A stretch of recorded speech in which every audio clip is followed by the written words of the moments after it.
Civil Service Exam, word problem number 58. So in a group of persons traveling in a bus, 6 persons can speak English, 15 can speak Filipino, and 6 can speak Spanish. In that group, none can speak any other language. If 2 persons in the group can speak 2 languages only, and 1 person can speak all the 3 languages, then how many persons are there in the group? Okay, so ang problem na ito ay tungkol ito sa Venn diagram. Sa Venn diagram na tatluhan kasi meron tayong English, Filipino, tsaka Spanish. Okay, so sagutan na natin.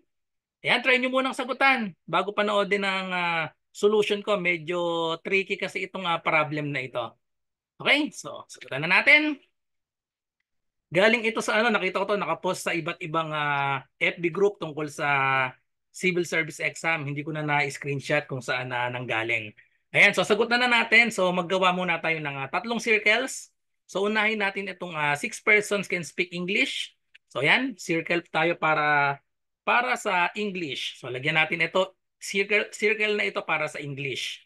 Okay, so ito yan. 6 persons can speak English. Then sumunod, 15 can speak Filipino. Okay, so ito yung pangalawang circle, may intersection sila. Ito yung Filipino. So tapos ang sabi, 6 can speak Spanish. So another circle dito sa baba, ayan, Spanish, may intersection sila. Okay, so ano yung condition natin? In that group, none can speak any other language. So sa Venn diagram natin, wala nang nasa labas. Ang total lang lahat ng mga nasa loob nitong circle. Kasi sabi, none can speak any other language. Yun kasi yung nasa labas nitong tatlong circle. So, okay, pag nagsasagot nga pala tayo ng Venn diagram, nagsisimula tayo lagi sa pinakagitna, papunta sa labas. Okay? So, ang sabi, if 2 persons in the group can speak 2 languages only, pag sinabing 2 languages only, ito yung mga part na yon. Ito yon. Unahin natin itong gitna. Itong pinakagitna, ito yung can speak 3 languages. So, alam niya ang English, alam niya ang Filipino, alam niya ang Spanish. Ito namang nasa gitna, etong part na ito, ang ibig sabihin nito, English and Filipino only. Ito namang part na ito, so itong part na ito ay Filipino and Spanish only. Tapos itong part dito, ito naman yung English and English and Spanish only. Okay, so yan yung tinutukoy dito kasi ang sabi, in the group 2 persons, ayan, 2 persons in the group can speak 2 languages only. So ito 'yon. Ito yung tatlong shaded part na yan. Yan yung tinutukoy diyan. So sabi 2 persons lang daw. 2 persons yung nandito sa tatlo na yan. Kasi yung tatlong yan, yan yung 2 languages only. So pwedeng English and Filipino, pwedeng Filipino and Spanish, or pwedeng English and Spanish. Pero sa Venn diagram nga, mag-start tayo lagi sa pinakagitna. So ano yung sabi dito? One person can speak all. Ayun, all. All the 3 languages. So ilalagay natin dito 1. Okay? So diyan tayo mag-start. Sa gitna lagi 1. Tapos dito naman, dito sa 2 persons in the group can speak 2 languages only. So ibig sabihin dito sa shaded part, dalawa lang ang ilalagay natin diyan. So bahala na tayo kung paano natin gagawin yung dalawa basta maglalagay tayo ng dalawa dyan. Maraming possibilities para ilagay yung 2 persons. Pwedeng isa dito, isa dito. Marami kasi. So burahin muna natin yung shaded part na yan. Yan, so understood na yan. Yung mga nasa intersection nila, yun yon. So maraming way. Pwedeng 1 dito, pwedeng 1 dito. Dito sa kabila ay 0. Kasi only 2 persons yung can speak 2 languages, may word na only. So yung only, ibig sabihin dito nga sa intersection na yan. Pwedeng ganyan, pwede din namang dito yung 1, dito yung 0. So basta dalawa sila.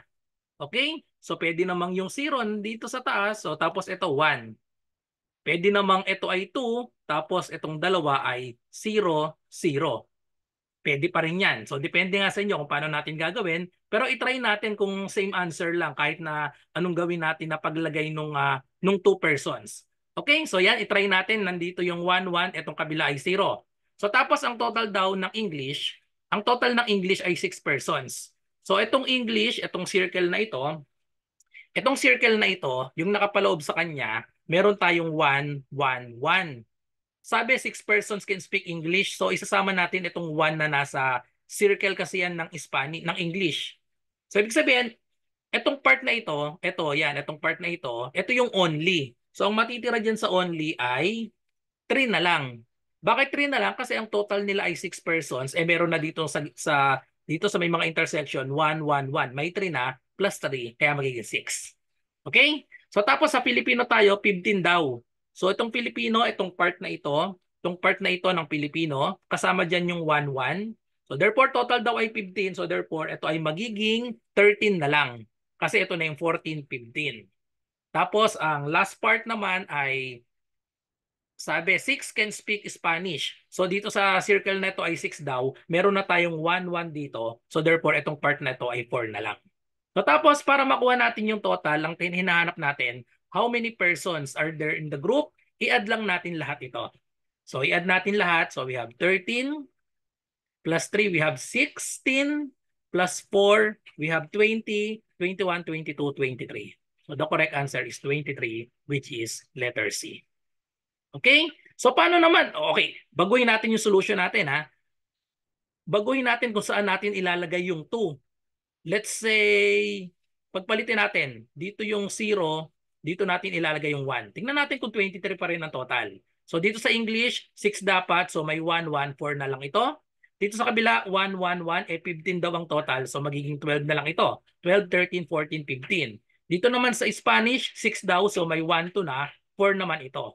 So i-add ulit natin kung 23. So we have 4, 8, 9, 10, 11 plus 12. Okay, eksakto, 23 pa rin. Okay, so kahit pala paano natin ilagay yung 2, ang magiging sagot ay 23. So try naman natin kung ilagay natin dito 2. Tapos dito sa dalawa ay 0. Try natin kung same pa rin. So we have 2, 1, 3 na ito. So eksakto 12 pa rin ito. So yung English, 6 daw, meron ng 2, 1. So magiging 3 ito. Tapos dito naman sa Spanish, may 1 na dito, 0, 0 itong dalawa. So ito ay magiging 5. So i-add natin kung 23 pa rin. So ito, 3, 2, tsaka 5, that is 10, 11, plus 12, 23. So therefore, tama yung sagot natin. Kahit saan natin ilagay yung 2 persons, basta nandito siya sa mga pagitan na ito, yung mga dito sa tatlo, yan, dito sa 2, 0, 0, kahit saan natin ilagay yung 2 persons that can speak 2 languages only, same answer, 23 ang kakalabasan. Okay, so that's all. So thank you for watching. I hope nagustuhan nyo ang explanation ko para sa Venn diagram problem na ito. So kung may math question po kayo, i-comment nyo lang sa aking channel, GTR Math Tutorial, or sa aking Facebook na RJ Enseñado. So good luck po sa lahat na nagre-review sa civil service exam. Bye-bye and God bless.